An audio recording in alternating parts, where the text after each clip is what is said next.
So I learned something new this week. What's that? I learned that Danbury, Connecticut has a really creepy obsession with hats. Really? Have you ever heard of this before? Nope. This is, the first I noticed it was this week. There's a beer festival happening over there where I think we're running commercials for it. For the Hat City Brew Fest. So is Danbury Hat City? So apparently Danbury is Hat City. I did a little more research into this, and I'm surprised that I've never known this before because, quite frankly, there's no reason to go to Danbury except to go to the mall.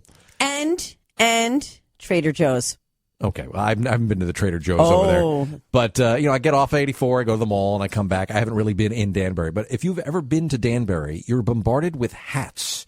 Every store there is called Hat City. You got the Hat City Tattoo Shop, the Hat City Physical Therapy. There's even a Hat City Pawn Shop. They've got hats all over the place. There's a huge bronze statue, 14 feet tall, of a hat maker in front of the town square. And apparently it's all because in the 1880s, Danbury made lots of hats. Kind of like in Waiting for Guffman when they made all the stools. It was the stool boom. Yeah. This is the hat boom. So, the whole world kind of moved on from hats. No one, wears bowlers anymore. But Danbury's been clinging like in a really pathetic way to this hat thing for so long.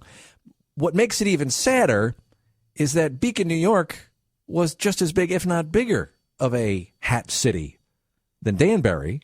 But you don't see Beacon making a big deal about hats. No, they make a big deal about hipsters. Well, they've moved on. They've moved on. But you know what? They're doing things now. They're not just talking about the past. In defense of Danbury, I would just like to say, we're the Queen City here in Poughkeepsie, and we don't have many queens. Well, we've got a lot of them. I don't know if you've been hanging out at the clubs, the same clubs I go to. Well. But, it's known as Queen City, but you don't see Queen City everything over there. There's not a ton of Queen City stuff.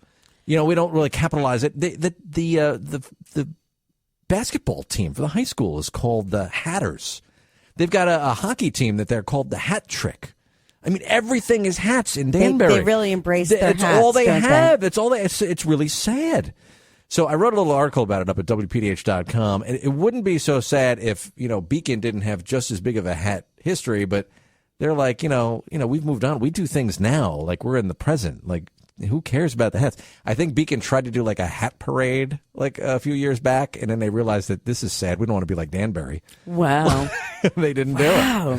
Just in Danbury. Yeah. Well, I mean, that is sad if you're still clinging. I mean, I see, okay, fine, maybe make a little nod to the history, but everything there, apparently, I didn't realize everything is hats. They've got a hat bar, all the... I'm going to have to notice this the next time I go to Danbury. Yeah, I'm going to look around. Freaky. Once I started looking into it, I'm like, man, Danbury, get over the hats already.